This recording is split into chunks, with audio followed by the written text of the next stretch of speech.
গ্রামের মেঠো পথ ধরে হেঁটে যাওয়ার সময় হঠাৎ নজরে পড়ল এই বিশাল গাছটি।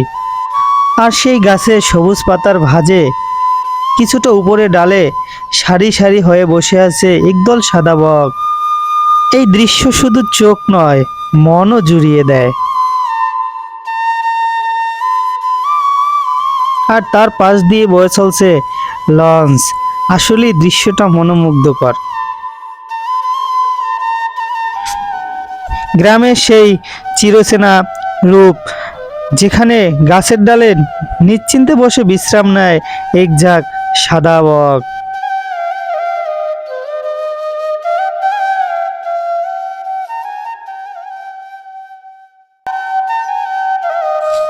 গাছের সবুজের বুকে চিরে যখন এক ঝাঁক বক এসে ডালপালায় বসে, তখন মনে হয় যেন গাছের সাদা সাদা ফুল ফুটে আছে। নিঃশব্দে থাকা এই বকগুলো রূপ দেখে যেন একটি অদ্ভুত নিস্ততার সৃষ্টি করে।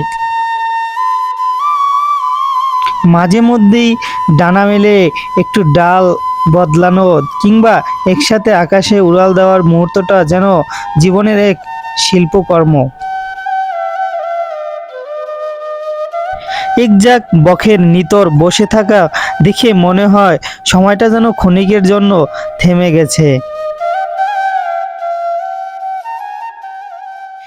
প্রাকৃতির এই শান্তরূপ আমাদের যান্ত্রিক জীবনে ক্লান্ত দূর করে, মনকে এক নিমিষেই প্রশান্তিতে ভরে দেয়।